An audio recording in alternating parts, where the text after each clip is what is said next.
తోమ అడిగాడు, ఎక్కడికి వెళ్తావు యేసయ్యా అని. నేనే మార్గం, సత్యం, జీవం. ఆ ప్రశ్నకు జవాబిచ్చాడు. భారతదేశానికి వచ్చి ఆ ప్రశ్న అడుగుతున్న భారతీయులకు జవాబిచ్చాడు. అశ్వతోమ సద్గమయ, అయోమయంలో ఉన్నాను, సత్యం ఎక్కడ? యేసయ్య నేనే సత్యం అన్నాడు. తమసోమ జ్యోతిర్గమయ, అంధకారంలో ఉన్నాను, వెలుగెక్కడ?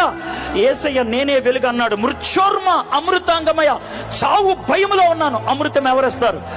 యేసయ్య అన్నాడు నేనే పునరుద్ధానాన్ని, నిత్య జీవాన్ని. యేసయ్య ఇచ్చిన సమాధానాన్ని పట్టుకొని భారతదేశానికి వచ్చాడు.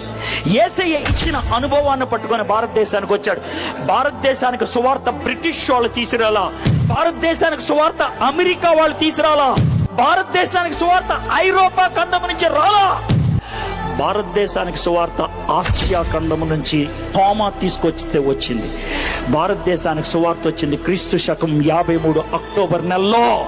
దిస్ ఇస్ ప్యూర్లీ ఈస్టర్న్, ఈశాన్యంలో పుట్టింది. ఇది పాశ్చాత్యంలో పుట్టింది కాదు.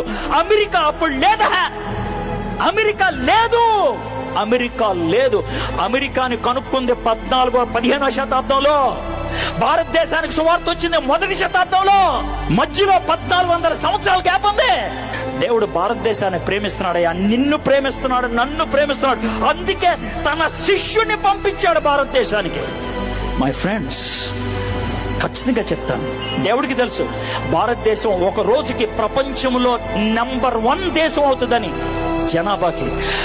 అందుకే సువార్త ఇక్కడ బోధిస్తే ప్రపంచంలో ప్రతి 7వ వ్యక్తికి సువార్త అందుకుంటది.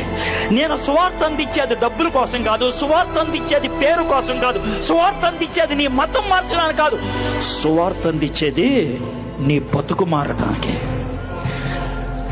That's all. నీకున్న భయం పోగొట్టడానికి, అంతకు మించి ఇంకేం